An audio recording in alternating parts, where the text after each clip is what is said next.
కొద్ది పైకి చదవమ్మా, మళ్ళీ అది 22 వచనం చదువు. కీర్తనల గ్రంథం 118:22.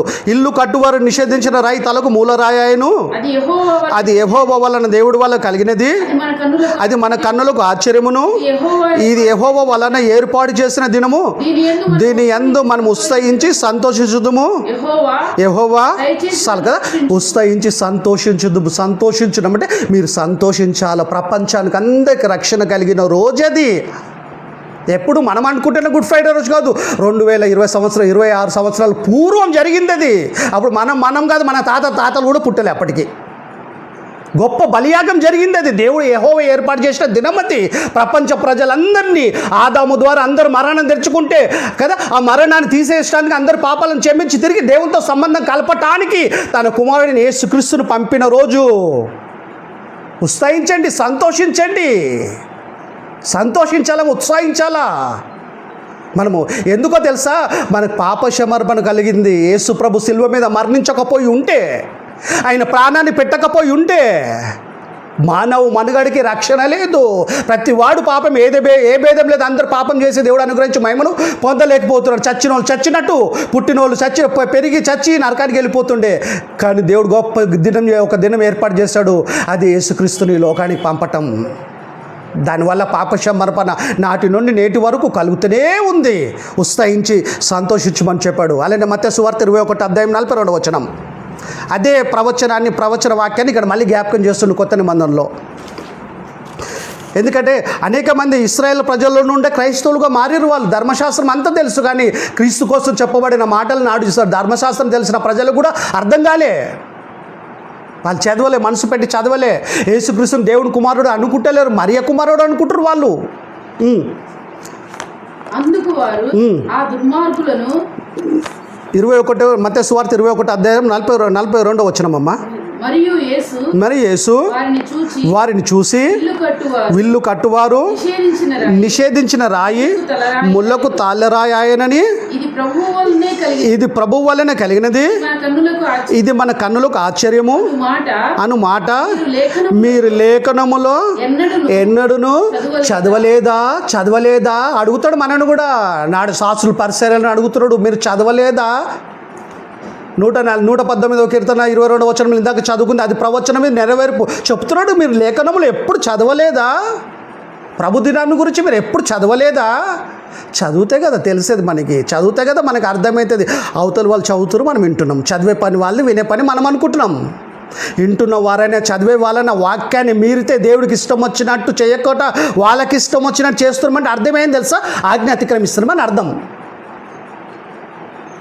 ఆజ్ఞ అతిక్రమిస్తున్నామంటే దాని అర్థమైంది పాపము. ఆజ్ఞ అతిక్రమేమో పాపం. తర్వాత చూసుకుంటాం. అలానే లూకా సువార్త 23:27 వచనం. లూకా సువార్త 23:27.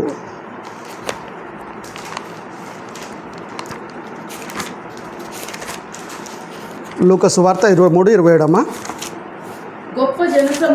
గొప్ప జనసమూహమును ఆయనను గురించి రొమ్ము కొట్టుకొనుచు దుఃఖించుచున్నారు చాలా మంది కదా. గొప్ప సమూహం అంటే చాలా మంది స్త్రీలు గుంపు ఉన్నారు. అప్పటికే యేసుప్రభుని ఇంకా సిలువ వేయలేదు, సిలువ మోసుకొని వస్తున్న సందర్భం ఇది. చాలామంది స్త్రీలు, తల్లులు గొప్ప సమూహంగా రొమ్ములు కొట్టుకుంటా దుఃఖిస్తున్నారు. ఆ సందర్భం ఎవరిని వెంబడించారండి? యేసుక్రీస్తును తల్లులు, గొప్ప స్త్రీలు చాలామంది వెంబడించారు. రొమ్ము కొట్టుకొనుచు దుఃఖించుచు వెంబడించిరి. యేసు వారి వైపు చూసి తిరిగి, యెరూషలేము కుమార్తెలారా నా నిమిత్తం ఏడవకండి, నేను 3 రోజులు వేసేస్తా. నా నిమిత్తం ఎందుకు ఏడుస్తారు? నేను చనిపోవటం వల్ల మీకు కాదు సర్వలోకానికి మేలు జరగబోతుంది. నేను చనిపోవటం వల్ల నా ప్రాణం పెట్టడం వల్ల మీరంతా బ్రతికిపోతారు. నా గురించి ఎందుకు ఏడుస్తారు మీరు? మీకు అర్థం కాలేదా? యెరూషలేము కుమార్తెలారా నా గురించి ఏడవకండి, మీ నిమిత్తమును మీ పిల్లల నిమిత్తమును ఏడవండి. మీ బ్రతికి ఎలా ఉంది, మీ పిల్లల బ్రతికి ఏమైపోతుందో అని చెప్పి మీరు ఎక్కడ ఆత్మీయత తొలగిపోతారో చెప్పి మిమ్మల్ని గురించి మీరు ఏడవండి. మీ తప్పులు ఒప్పుకోండి, మీరు సరికాండి. మిమ్మల్ని గురించి మీ పిల్లల కోసం ఏడవండి, నా గురించి ఏడవకండి అంటే వీళ్ళంతా ఏం చేస్తారు? దుఃఖ సముద్రం అంట. 40 days ఎప్పటిదాకా? ఈస్టర్ దాకా ఏడుస్తారంట. ఎందుకు? ఆల్రెడీ ఆయన సజీవుడు. ఆయనే చెప్పాడు సజీవుగా సిల్వం వస్తున్నప్పుడు ఏమని, నా గురించి ఏడవకండి, మీకోసం మీ పిల్లల కోసం ఏడవండి అంటే యేసుక్రీస్తు మాట ఏమని వింటుర్రండి వీళ్ళు? వినట్లేదు వీళ్ళు. ఎలా ఉంటారు వాక్యం చెప్పేటప్పుడు అంటే బాడీ ప్రజెంట్ మైండ్ అబ్సెంట్ లాగా ఉంటారు. వినాలా? బైబిల్ విషయంలో నిర్లక్ష్యం చేయదు. జీవవాక్యం మనం బ్రతికించే మాటలు ఇవి. ఈ మాటల్ని బట్టే విశ్వం ఇంకా పనిచేస్తుంది. సైంటిస్ట్ అంచనా ప్రకారంగా 1500 కోట్ల సంవత్సరాల సంది ప్రకృతి ఇంకా పనిచేస్తుంది. ఎక్కడ సూర్యుడు ఆగిపోతలేడు, ఎక్కడ భూమి తిరగటం ఆగుతలేదు, భూమి పండటం ఆగతలేదు, సూర్యచంద్ర నక్షత్రాలు ప్రకాశించటం మానట్లేదు. కారణం ఏంటి? ఆయన మాటకున్న విలువ. దేవుడు మాటకు ప్రకృతి కట్టుబడి పనిచేస్తుంది. మనుషులైన మాట వినట్లేదండి. వినకపోతే పోతాం. దేవుడు ప్రేమమాయుడే కాదు, ఖచ్చితమైన న్యాయాధిపతి ఆయన అవకాశం ఇచ్చినప్పుడు మనిషి మారాలా? అవకాశం ఇచ్చినప్పుడు తప్పు దిద్దుకో సరికావాలా? నాకు తెలిసిందే రైట్ అనుకోవద్దు. బైబిల్ పరిశోధిస్తాం. ఒకవేళ మనకు తెలిసిందంత తప్పేమో, మనం వింటున్న వాక్యం కరెక్ట్ కాదేమో, బైబిల్ చదివి ధ్యానిస్తే అర్థమైపోతుంది కదా మనకి. దేవుని ఇంప్రెస్ చేయాలి, మనం ఎవరిని ఇంప్రెస్ చేయటం కాదు. దేవుని మనసులో స్థానాన్ని సంపాదించుకోవాలి, పరలోకంలో స్థలం సంపాదించుకోవాలంటే కదా వాక్యంలో ఉన్నట్టు పాటించాలి మనం కదా. యెరూషలేము కుమార్తెలారా, మీకోసం మీ పిల్లల కోసం ఏడవండి అంటే నా కోసం ఏడవకండి కదా అర్థం. దాని అర్థం అప్పుడు 2026 సంవత్సరాల పూర్వం అండి యేసుక్రీస్తు చనిపోయి 3 రోజులకు సమాధి మీద కదా సమాధిని జయించి మరణాన్ని గెలిచి తిరిగి లేయించాడు కదా. మరణమైన బంధించుట అసాధ్యం. ఇందులో ఏమంటారంటే నామునికి అంటే అసాధ్యం. యేసుప్రభుని చావు బంధించలేకపోయింది. అంత పవిత్రుడైన, ఏ పాపం చేయలేదు, అందరి పాపాల శిక్షణ ఆయన భరించాడు. సర్వ మానవుల పాపాలని ఆయన భరించాడు. ఆయన తర్వాత పుట్టపోయే వాళ్ళ పాపాలను కూడా ఆయన భరించాడు. మళ్ళీ రక్షణ, పాప క్షమాపణ ఎప్పుడు కలుగుతుంది? మనం అంటే కేవలం తెలుసుకుంటే కాదు, యేసుని రక్షకుడిగా అంగీకరిస్తే, దేవుడి కుమారుడు కూడా స్వీకరించి నమ్మి బ్యాప్టిజం తీసుకుంటే పాప క్షమాపణ కలుగుతుంది, రక్షణ కలుగుతుంది మనకి అప్పుడు పాప క్షమాపణ రక్షణ అప్లై అవుతుంది. యేసుని నమ్మేంత వరకు కాదు మనకి. ఆయన ప్రాణం పెట్టాడు, నాకు అప్లై అవుతారనుకోటి కుదరదు. దానికి ఒక కండిషన్ ఉంది. మన పాపాలు మనం ఒప్పుకొని యేసుని రక్షకుడిగా దేవుడి కుమారుగా స్వీకరిస్తేనే పాప క్షమాపణ రక్షణ కలుగుతుంది. అప్పుడు ఆయన మరణం మనకు రక్షణ, ఆయన చావు మన జీవం మనకి. కనుక ఆయన చనిపోయినప్పుడు సంతోషించాలి, ఆనందించాలని చెప్పాడు. అది కూడా అప్పుడే అప్లై అవుతుంది, ఇప్పుడు కాదు. అప్పుడున్న ప్రజలకే అప్లై అవుతుంది. ఇది యెహోవా ఏర్పాటు చేసిన దినము, దీని అందు మనం సంతోషించి ఉత్సాహిస్తాము అని చెప్తే, ఇక్కడేంది యేసుప్రభు స్వయంగా చెప్పాడు కదండి కొత్త నిబంధనల ఏమని, యెరూషలేము కుమార్తెలారా మీకోసం మీ పిల్లల కోసం ఏడవండి.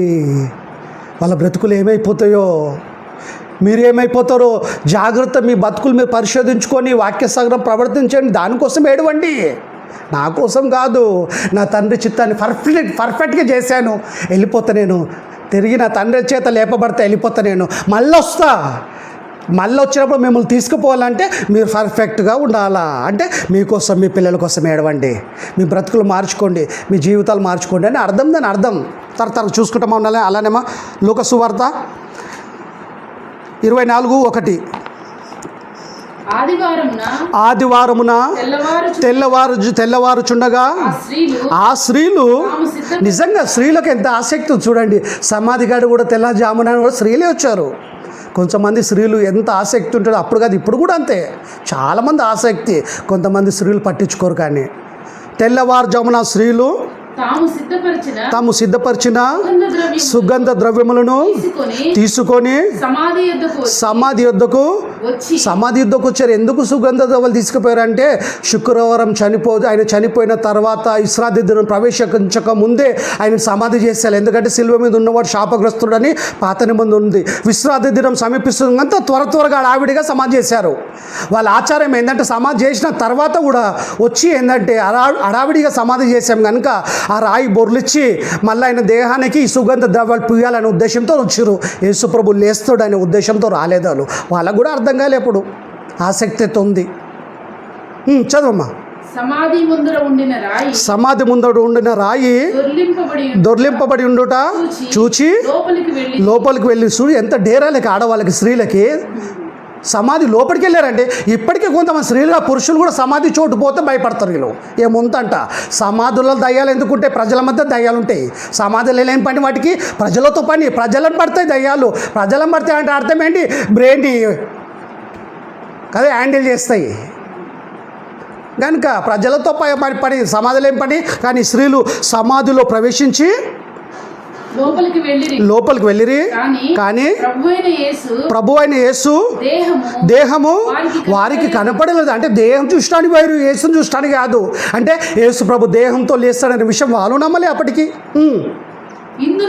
ఇందును గురించి ఏమియో తోచక ఉండగా కన్ఫ్యూజ్ అయిపోతారు. ఏంది ప్రభు దేహం లేదు ఇక్కడ, ప్రభు దేహం లేదు ఇక్కడ.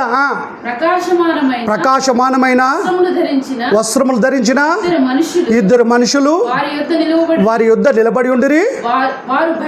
వారు భయపడి, ఎందుకంటే ప్రకాశమైన వెలుతురు డిఫరెంట్గా కనపడేటప్పటికి ఆ తేజస్సు భయపడ్డారు. వాళ్ళు సమాధిలో పోవటానికి భయపడలే మళ్ళాలు. వారు భయపడి ముఖములను నేల మోపి ఉండగా వీరు సజీవుడైన వాని, మీరు జాగ్రత్తనండి, మీరు సజీవుడైన వానిని మీరు ఎందుకు మృతుల్లో వెతుకుచున్నారు? మీరు సజీవుడైన వానిని మృతుల్లో ఎందుకు వెతుకుచున్నారు? బ్రతికిన యేసుక్రీస్తును మృతుల్లో ఎందుకు వెతుకుచున్నారు? అర్థం, ఆయన ఇక్కడ లేడు, ఆయన లేచి ఉన్నాడు. మరణాన్ని గెలిచాడైనా, సమాధి లేడైనా. మీరేమో వెతకటానికి వచ్చారు. గుడ్ ఫ్రైడే చేస్తున్న వాళ్ళంతా ఇప్పుడు ఎవరిని వెతుకుతున్నారు? ఎక్కడ చేస్తున్నారు? ఆయన మృతుడా? ఇంకా ఆయన సమాధి ఖాళీ ఉందండి. మనకు తెలుసు పొలిటికల్ నాయకులు వైఎస్ఆర్ రాజశేఖర రెడ్డి చనిపోయాడు, ఒకప్పుడు ముఖ్యమంత్రి ఎన్టీ రామారావు గారు చచ్చిపోయారు, ఎంతోమంది పొలిటికల్ నాయకులు చచ్చిపోయారు. అధికారులు ప్రతిపక్షంలో ఉన్న, ఒకవేళ రూలింగ్ పార్టీలో ఉన్న వాళ్ళు ఏం చేస్తారు తెలుసా? వాళ్ళు చనిపోయిన దినాలు చేస్తారు. ఎందుకంటే వాళ్ళు చచ్చిపోయి తిరిగి లేవలేయాలి మనుషులు. కానీ యేసు ప్రభు మరణాన్ని గెలిచి మరణించిన 3 రోజులకే లేస్తాడు. ఆయన సజీవుడు. ఆయన సమాధి ఖాళీ ఉంది, ఇప్పటికీ సమాధి ఖాళీగా ఉంది. సజీవుడు తండ్రి కుడిపార్శ్వాన కూర్చున్నాడు. అలాంటి ఆయనకి సంవత్సరం దినాలు చేస్తున్న ఒక మోటు పద్ధతి మాటలు ఏముంది తెలుసా? ఈ ఏడాది మాసకం చేస్తున్నట్టు. ఇప్పుడు చాలామంది అన్యులు సంవత్సరం చచ్చిపోయిన వాళ్ళని జ్ఞాపకం చేసుకొని వచ్చిన వాళ్ళందరికీ భోజనాలు పెడతారు. ఏంటంటే మా కూతురు చచ్చిపోయి ఏడాది మాసకమైంది, చచ్చిపోయారు, అలా అయిపోయింది. కానీ యేసుప్రభు మరణించి తిరిగి 3 రోజులకు సజీవుడయ్యాడండి. అదే దేహంతో లేచి అందరికీ కనపడాడు. అందరు చూస్తున్న పరలోకానికి ఆరోహణ అయిపోయాడు. సజీవుడైన వాణిని వీళ్ళు ఎలా చేస్తున్నారు? ఎలా స్పందన వీళ్ళది? అందుకే దేవదూతలు ఇద్దరు చెప్తారు వాళ్ళకి ఏమని, మీరు మృతుడైన కదా, మీరు సజీవుడైన వాణిని మృతులు ఎందుకు వెతుకుచున్నారు? ఆయన లేడు, ఆయన లేచి ఉన్నాడు.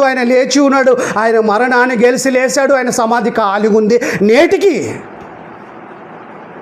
ఒక్కవేళ యేసుక్రీస్తు నిజంగా ఇవన్నీ చూస్తున్నాడు అంటే, ప్రాక్టికల్గా మన కళ్ళ ముందు ఉంటే ఆయన ఏమన్నా మనం మెచ్చుకుంటాడా? అరే నేను సజీవంగా ఉన్నా నాకు దినం చేస్తారా? మీరు నాకు చచ్చిపోయిన దినం చేస్తారా? 40 days నా గురించి ఉపవాసం ఉంటారా? దుఃఖపడతారా? ఎవరు చెప్పారు మీరు ఇవి? 40 days వరకు అన్నపానాలు మానేస్తారా? శుభకార్యాలు చేసుకుంటాం మానేస్తారా? మీరు మొక్కలు వికారాలు చేసుకుంటారా? మీ బ్రతుకులు మారినప్పుడు మీరు తిండి మానేస్తే ప్రభుకు వచ్చేదేముంది? మన ప్రాణాల మనం ఆశపరుచుకుంటూ ఉపాసన ద్వారా దేవుడికి ఏమైనా ఒరిగేది ఉందా? ఏం లేదు. దేవుడికి కావాల్సిందేంది? మన అంతరంగంలో మార్పు కావాలా? పాపానికి దూరం కావాలా? దేవుడికి దగ్గర కావాలా? ప్రత్యక్షంగా పరోక్షంగా సువార్తను ప్రకటించాలా? అనేకులు నరకం నుండి తప్పించే మాటలు జీవవాక్యాన్ని అందించాలా? మన పనులు మనం చేసుకుంటూ సువార్త కార్యక్రమం చేయాలా? ఆ బాధ్యత మన అందరిది, క్రైస్తవులు సేవకులదే కాదు, విశ్వాసులు కూడా. ఇవన్నీ మర్చిపోయి టైంపాస్ కాలం కాదు ఇది. ఎప్పుడు ఏసు వస్తాడో తెలియదు, ఎప్పుడు స్వస్థమో తెలియదు. మనము ఆయన సిలువ మీద ఉన్నప్పుడు పలికిండి ఆ మాటలు, ఆయన చనిపోయేటప్పుడు. మనం ఎప్పుడు చచ్చిపోతాం తెలియదు కనుక ఆ మాటలు రోజు జ్ఞాపకం చేసుకోవాల్సిందే. క్షమార్పణ కలిగి ఉండాల్సిందే. మనము ఇతరులు క్షమించాల్సిందే. మనం త్వర చూసుకుంటామమ్మా. మార్క్స్ వార్త కంటే ముందు అపోస్తుల కార్యములు 2వ అధ్యాయం 24 వచనం. 30 minutes కట్ అవుతుందా? కంటిన్యూ వస్తుంది, మళ్ళీ పెట్టవచ్చు సార్ మనం. 30 minutes కట్ అయ్యి మార్క్స్ వార్త అపోస్తుల కార్యములు 2వ అధ్యాయము 24 వచనం. అపోస్తుల కార్యము 2:24.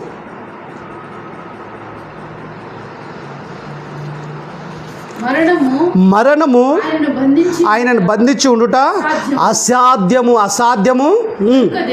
దేవుడు మరణ వేదనను తొలగించి ఆయనను లేపేను. ప్రపంచంలో ఎంత మంచి భక్తిపరుడైనా అందరి బంధించేసింది మరణం నేటికి. యేసుక్రీస్తును ఒక్క ఆయననే బంధించలేకపోయిందంటే అంత పవిత్రుడైన, అంత పరిశుద్ధుడైన, పాపం చేయని అందరి పాపాలను భరించాడు, సర్వ మానవులకి రక్షకుడైన, నమ్మినా నమ్మకపోయినా అందరికీ ప్రభువు అయిన, నమ్మితేనే పాప క్షమాపణ, నమ్మితేనే రక్షణ, నమ్మితేనే నిత్య జీవం, నమ్మి బ్రతుకుల మార్పు ఉంటేనే మళ్ళా నమ్మి ఇష్టం వచ్చిన జీవిస్తా కూడా నిత్య జీవం మిస్ అయిపోతుంది. ఆయన ఎందుకు భయభక్తులు కలిగి ఉండాలి? మనము అందరి బంధించిన మరణం యేసును బంధించలేకపోయింది. యేసు వచ్చిన తర్వాత ఆయనకంత ముందు మరణం ఎవరెవరైతే బంధించిందో వాళ్ళందరినీ లేపుతాడు రెండో రాకడలో కూడా. ఆయన యేసుప్రభు సామాన్యుడు కాదండి, సాక్షాత్తు దేవుని కుమారుడైన సర్వలోక రక్షకుడు, మనుషులందరి నరకం నుండి తప్పించేవాడు, నిత్య జీవాన్ని ఇచ్చేవాడు, అందరి పాపాలను క్షమించేవాడు, ఎవరిని తోసివేసేవాడు కాదైనా. చేతకాక శిలువ మీద మరణించలేదైనా. ఆయన ఆ విధంగా మరణిస్తేనే మానవుల మనుగడకి రక్షణ ఉంది, లేకపోతే మానవ మనుగడకి మంచిది కాదు. వాళ్ళందరినీ రక్షించడానికే ఆయన అలా బలైపోయాడు తప్ప ఆయనను చంపే అధికారం ఏ మానవుడికి లేదు. ఆయనంతటైనా ప్రాణం పెట్టాడు, ఆయనంతటైనా తిరిగి లేచాడైనా, లేచే అధికారం కూడా తండ్రి ఆయనకి ఇచ్చాడు. యోహాను సువార్త 10:18 ఉంటుంది, నా ప్రాణం పెట్టడానికి తిరిగి తీసుకోవటానికి నాకు అధికారం కలదు, నా తండ్రి చేత ఈ ఆజ్ఞ పొందుతుంది అంటాడు. స్వయంగా ఆయన పెట్టాడు కనుక ఆయనను చంపేద్దాము ప్రపంచంలో ఎవరికి లేదు, ఏ టెక్నాలజీకి లేదు. విశ్వాన్ని సృష్టించిన ఆయన తండ్రి అయిన దేవుడు యేసుక్రీస్తు ద్వారా ప్రపంచాలను సృష్టించాడు. ఆయన సామాన్యుడు కాదు, దేవుడు కుమారుడు. అంత పవిత్రుడు ఎవరు అండి ప్రపంచంలో? ఈరోజు ప్రపంచంలో ఇంతమంది ఆకర్షించబడుతున్నారు, అట్రాక్ట్ అవుతాడంటే ఏందో తెలుసా? యేసుక్రీస్తు క్యారెక్టర్ అది. పెళ్ళ మాట కదా, మొగడు వింటలేడు, మొగడు మాట పెళ్ళాలు వింటలేరు, తల్లిదండ్రుల మాట పిల్లలు వింటారు, పిల్లల మాట తల్లిదండ్రులు వింటలేరు. ఈ కాలంలో ఎవరో సువార్త చెబితే మనిషి మారుతున్నట్టే దాని అర్థం ఏంటి? 91 సంవత్సరంలో యేసుక్రీస్తుని రక్షకుడికి అంగీకరించిన ఈరోజు నేను, అప్పుడు ఆ రోజు రక్షకుడికి అంగీకరించిన అంటే ఈ రోజు వరకు నేను మళ్ళీ వెనక్కి తిరగలేదు. సినిమా అప్పుడు బాగా సినిమాలు చూసేవాడిని, ఇప్పుడు సినిమా హాల్లో 91 సంది కాలు పెట్టలేదు నేను. లేదు, వాటి మీద మనసు లేదు నాకు. ప్రభు అంటే ప్రభు ఎవరో తెలిసింది, లోకరక్షకుడు ఎవరో తెలిసింది, దేవుడు అంటే ఎవరో తెలిసింది, పాప క్షమాపణ ఏం తెలిసింది, నరకం అంటే ఏందో తెలిసింది, పరలోకం అంటే ఏందో తెలిసింది. బైబిల్ వినటం వల్ల నా మనసు మార్చుకున్నా. ఆయన మాటకు అంత శక్తి ఉందా? మనిషి మనసు మార్చాలంటే ట్యాబ్లెట్లు, ఇంజక్షన్లు లేవు ప్రపంచంలో. యేసు మాటలు, బైబిల్ వాక్యమే మనిషి మనసు మారుస్తుంది. ఎంత కఠినుడైనా ప్రేమ గలవాడిలాగా మారిపోతాడు, ఎంత క్రూరమైన మృగంగా ఉన్నా సాధు జంతువులాగా మారిపోతాడు. యేసు మాటలు వింటే నాడైనా నేడైనా విశ్వం ఉన్నంత కాలం బైబిల్కి యేసు మాట్లాడిన మాటలు బైబిల్ ఉన్నాయి. బైబిల్కి అంత శక్తి ఉంది. యేసు రక్తం వల్ల ప్రతి మనిషికి పాప క్షమాపణ కలుగుతుంది. ఆయనను అంగీకరిస్తే, మనసు మార్చుకుంటే పాప క్షమాపణ కలుగుతుంది, రక్షణ కలుగుతుంది, నిత్య జీవం కలుగుతుంది. కనుక మీరు బైబిల్ని నిర్లక్ష్యం చేయకండి, బైబిల్ బాగా చదవండి, బైబిల్ బాగా పఠించండి. మార్క్స్ వార్త 6:19. మార్క్స్ వార్త 16:19.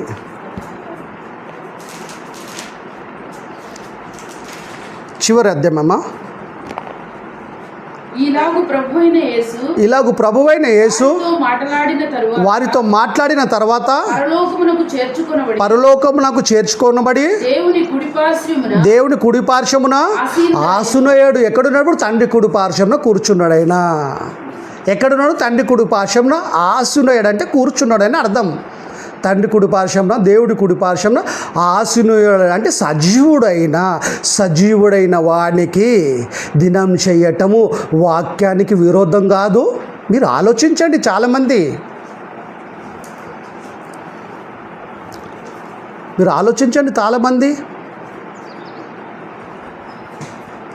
కనుక బైబిల్ని బాగా మనం చదివి బాగా ధ్యానించి ఆలోచించాలి. త్వర చూసుకుంటాం. ప్రకటన గ్రంథం 1వ అధ్యాయం 18వ వచనం. ప్రకటన గ్రంథం 1వ అధ్యాయం 18వ వచనం. చివరిగా కొన్ని మాటలు చూసుకుంటాం. నేను మొదటివాడను కడపటివాడను జీవించువాడను మృతుడనైతిని గాని ఇదిగో యుగ యుగములు సజీవుడే ఉన్నాను. ఇప్పుడున్న క్రైస్తవులకు, సేవకులకు అర్థమవట్లేదా ఈ మాట?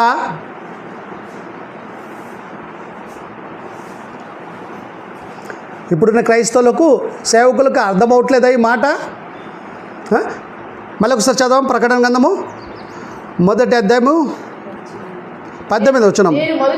నేను మొదటివాడను కడపటివాడను జీవించువాడను మృతుడనైతిని గాని ఇదిగో యుగ యుగములు సజీవుడనై ఉన్నాను.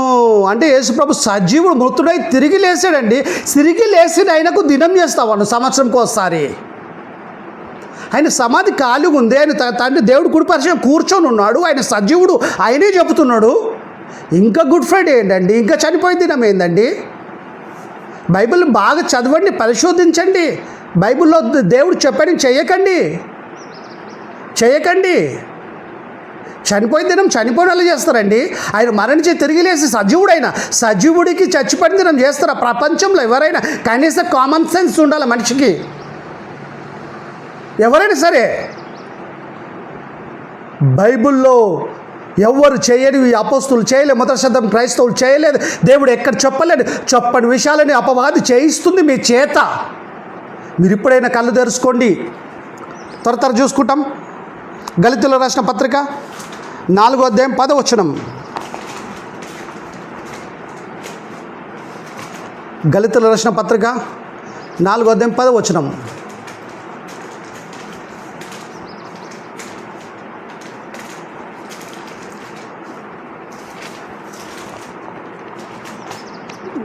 గళితులకు రాసిన పత్రిక 4వ అధ్యాయము 10వ వచనం.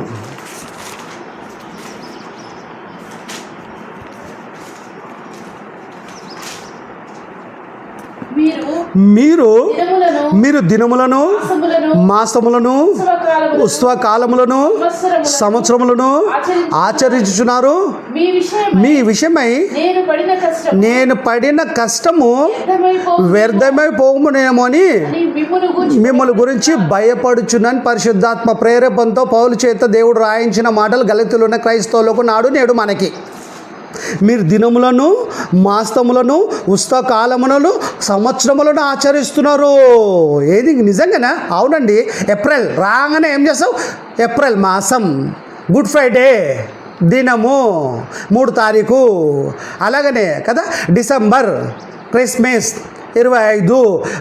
మళ్ళీ ఏం చేస్తాం మనము కదా? మట్ల ఆదివారం పలాని తేదీ, గుడ్ ఫ్రైడే తేదీ. అంటే ప్రతి సంవత్సరం ఒక ఆయన చనిపోయిన దినం చేస్తున్నాం, ప్రతి దినము కదా ఆయన పుట్టిన దినం చేస్తున్నాం, ప్రతి దినము ఆయన లేచిన దినం చేస్తున్నాం, ప్రతి దినం ఆయన గాడి మీద కూర్చున్న దినం. అంటే ఏందివి? మీరు దినములను మాసములను ఉత్సవకాలములను ఆచరిస్తున్నాం. మీ విషయమే నేను పడిన కష్టం అంతా వ్యర్థమైపోనేమో మిమ్మల్ని గురించి భయపడుచున్నాను. అంటే దాని అర్థమే చేయమన్నా చేయొద్దనా?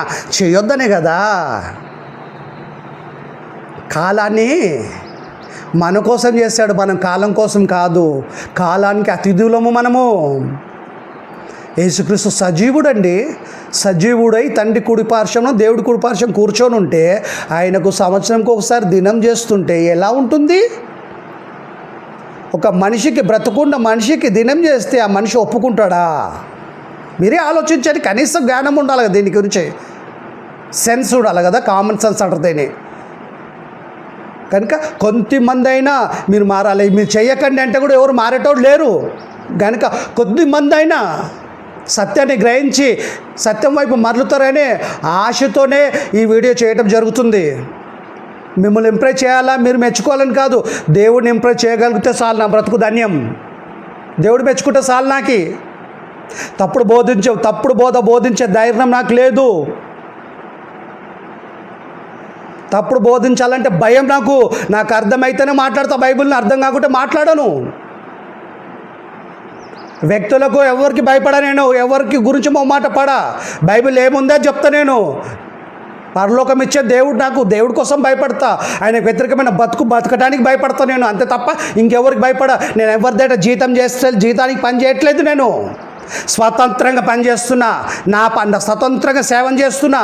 నా పని ఏదో నేను సెల్ఫ్గా చేసుకుంటూ సేవలో ముందు సాగుతున్నా.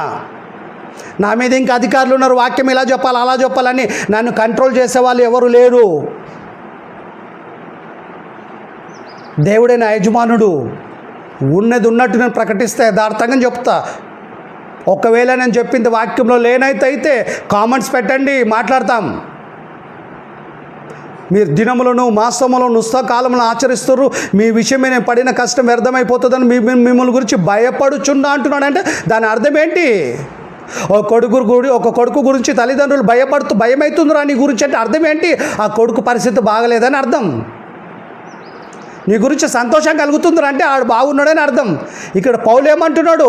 మిమ్మల్ని గురించి భయపడుతున్నా అంటే ఇలా పరిస్థితులు బాగలేదు. గలితులు ఉన్న క్రైస్తవుల పరిస్థితులు, ఈరోజు ఇంకా ఆచరిస్తున్న వాళ్ళ క్రైస్తవుల పరిస్థితులు కూడా బాగలేవండి.